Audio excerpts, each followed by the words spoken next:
തോബിത്തിന്റെ പുസ്തകത്തിൽ നിന്ന് തോബിയാസിന്റെയും സാറയുടെയും കഥ നിങ്ങൾക്കറിയാമോ? സാറ 7 പേരെ വിവാഹം ചെയ്തതാണ്. അവർ ഓരോരുത്തരും മണവറയിൽ വെച്ച് മരിച്ചു. കാരണം സാറായിൽ ഒരു ദുരാത്മാവുണ്ടായിരുന്നു.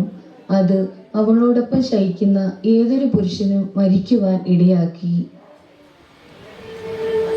തോബിയാസ് ഒരു നല്ല വിശ്വസ്തനായ മനുഷ്യനായിരുന്നതിനാൽ താൻ മരിക്കുമെന്ന് ഭയന്ന് ഭാര്യയോടൊപ്പം ഉറങ്ങാൻ ആഗ്രഹിച്ചില്ല.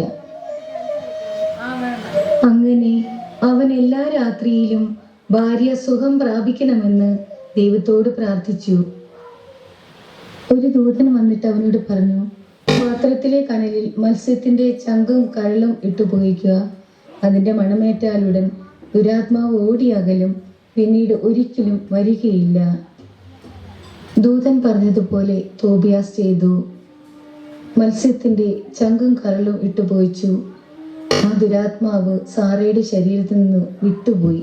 തൽക്ഷണം അവൾ സുഖം പ്രാപിച്ചു. അവർ രണ്ടുപേരും ദൈവത്തെ സ്തുതിക്കുകയും എന്നേക്കും സന്തോഷത്തോടെ ജീവിക്കുകയും ചെയ്തു.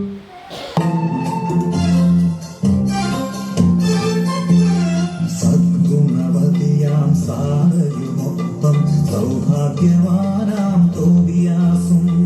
സദ്ഗുണവതിയാം സാരയുമൊപ്പം സൗഭാഗ്യവാനാം തോബിയാസും. പാവനമാം സ്നേഹവേദി തങ്ങളിലൊന്നായി തീർന്നതുപോലെ